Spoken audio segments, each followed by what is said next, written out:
এক মা ঘরে বসে 1 লাখ টাকা ইনকামের গল্প।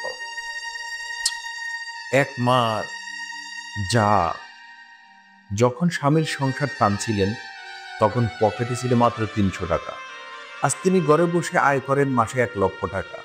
বিশ্বাস করবেন না, তার শুরুটা হয়েছিল এক টুকরো কাপড় থেকে। আজ বলবো ফরিদপুরের এক মায়ের গল্প। নাহিদার 2 সন্তান, সংসারের চাপ, স্বামীর ছোট ইনকাম। তবু একদিন তিনি ঠিক করলেন, আমি নিজেই কিছু করব। আমাদের অনেকের মতে তিনিও ভেবেছিলেন ঘরে বসে কেমন করে টাকা রোজগার সম্ভব, কিন্তু আজ তার গড়টাই হয়ে গেছে ছোট্ট একটা ফ্যাক্টরি। শুরুর সময়টা ছিল ভয়ঙ্কর কঠিন। তিনি সেলাই জানতেন, কিন্তু পুঁজি ছিল না।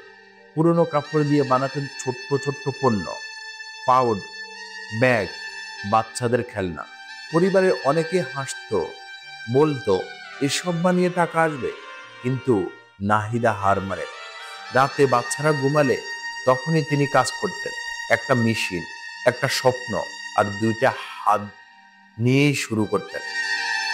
একদিন এক কাস্টমার তার বানানো ব্যাগটা ফেসবুকে পোস্ট করে দেয়। পোস্টটা ভাইরাল হয়ে যায়, আর মাত্র 2 দিনে 50টা অর্ডার চলে আসে ইনবক্সে। সেদিনই তিনি বুঝলেন, ইন্টারনেট যদি নষ্টের জন্য হতে পারে, তাহলে সফলতার জন্য হতে পারে।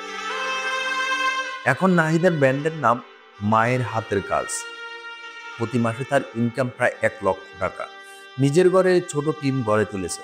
প্রবাসে থাকা বাইরাও এখন তার পণ্য পাঠান বিদেশে।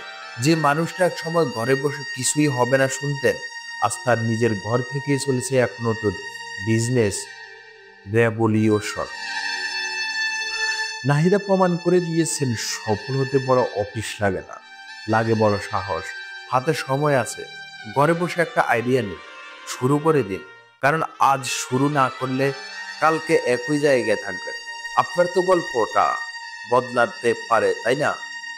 এই গল্পটা যদি আপনাকে অনুপ্রাণিত করে থাকে, তাহলে একটা লাইক দিন আর কমেন্টে লিখুন আপনি কি আইডিয়া নিয়ে ঘরে বসে শুরু করতে চান। পরের ভিডিওতে জানবো এক তরুণ কিভাবে রিক্সা বিক্রি করে শুরু করে নিজের ব্যান্ড। সবাই ভালো থাকবেন, সুস্থ থাকবেন। আল্লাহ হাফেজ।